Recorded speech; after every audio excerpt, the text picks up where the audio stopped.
Hello. Well, we're on book 3, chapter 3 of Genesis to Revelations. This is Our Daily Bread Ministries.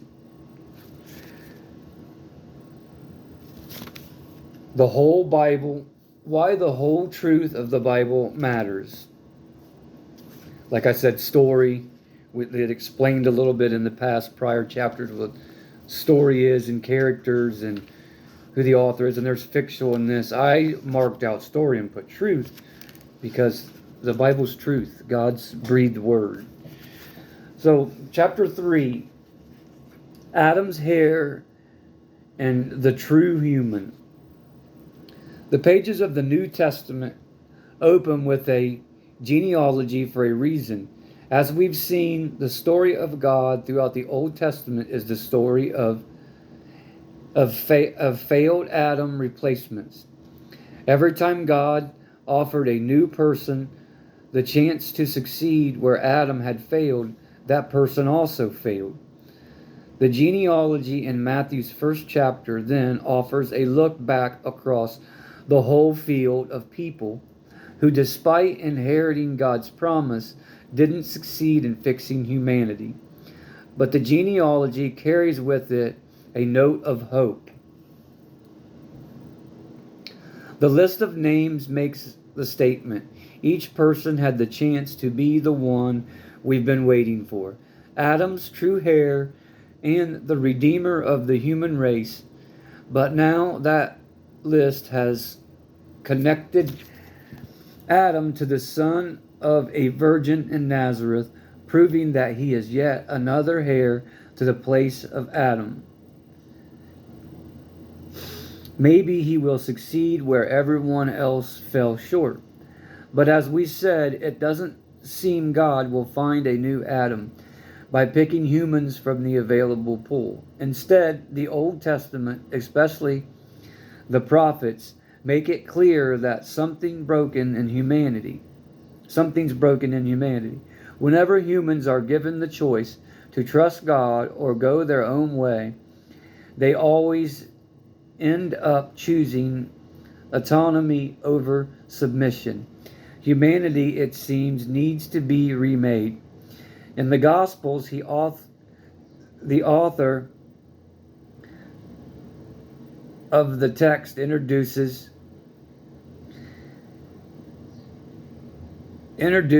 us to final new Adam, but he's different than all the ones who went before him.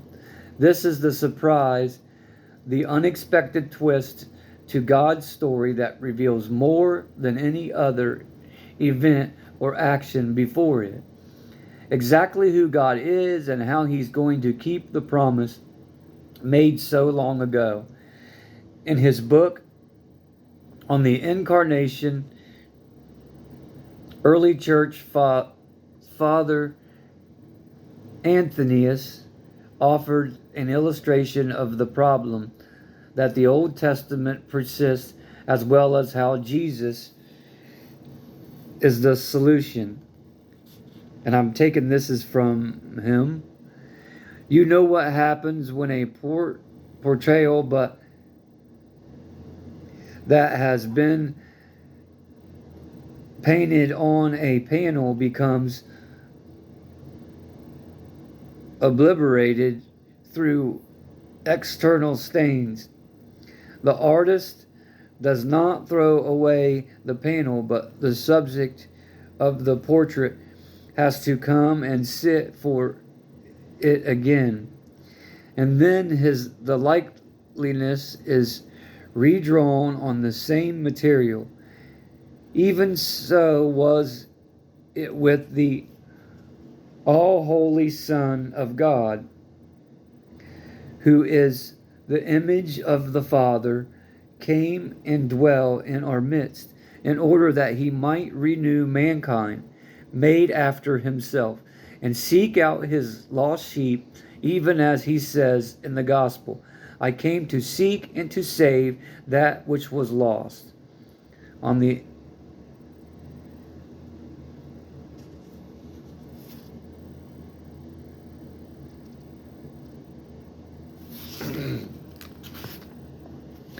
So when Jesus so when Jesus enters the story, he already anticipated great things from him. We already anticipated great things for him. The whole of the Old Testament looked for the arrival of Adam's rightful heir. And with Jesus, we now have him. Throughout his mission on earth, Jesus regularly faces the same issues that plague the human race: temptation to go his own way, to mistrust God, to establish his own name.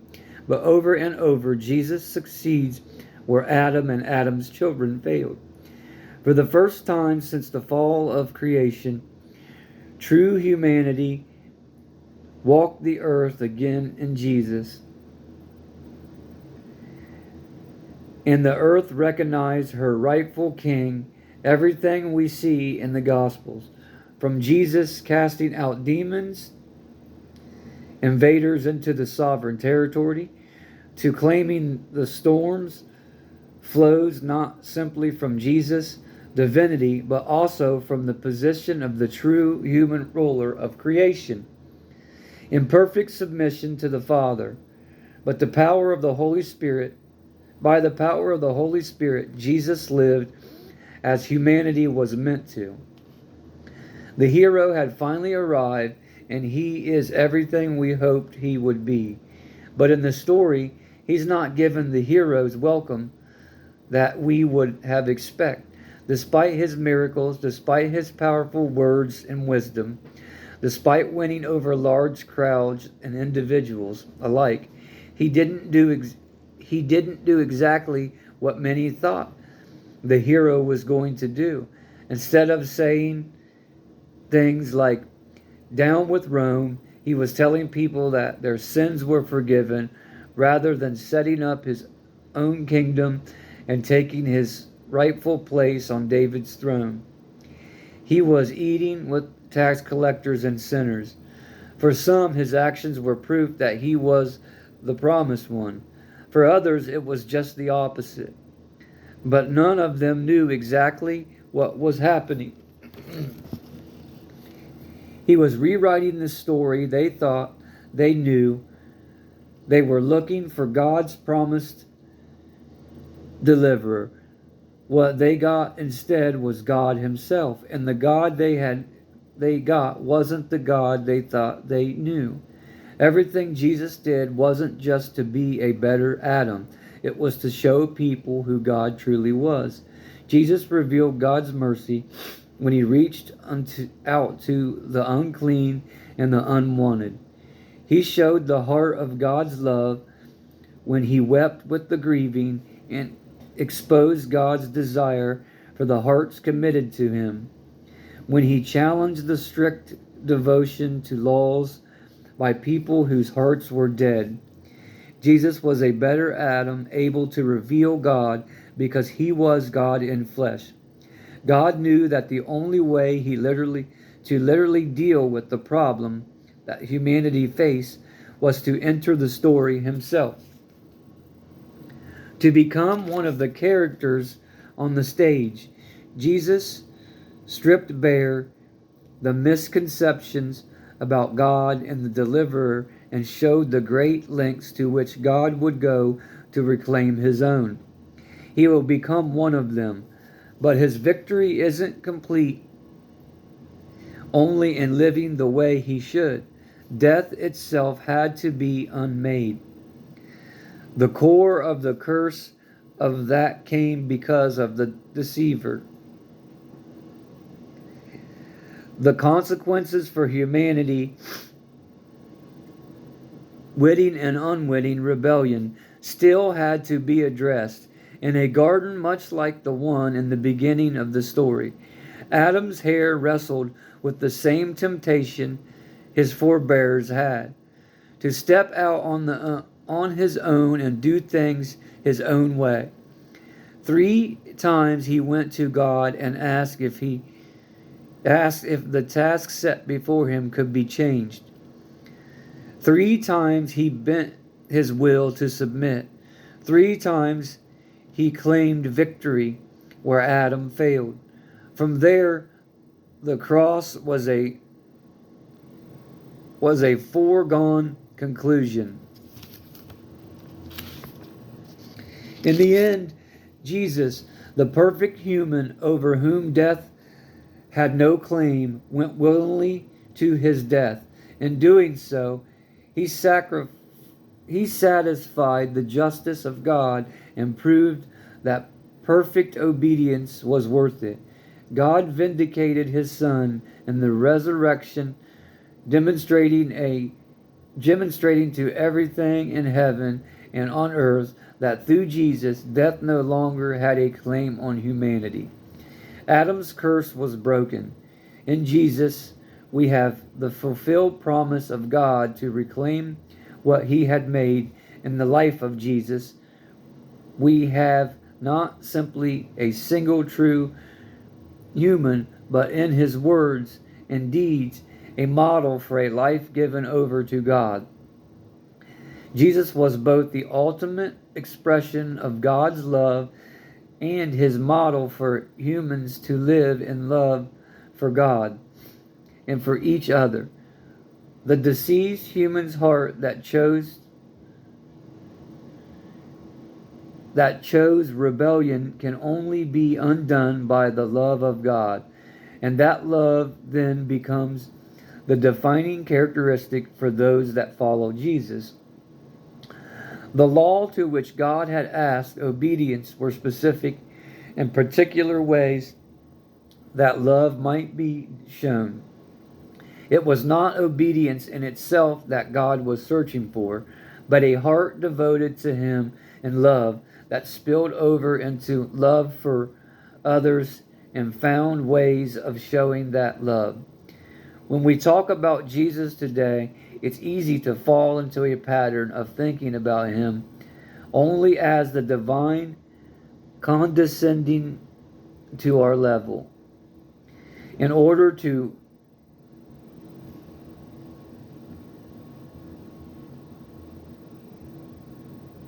transact some kind of bargain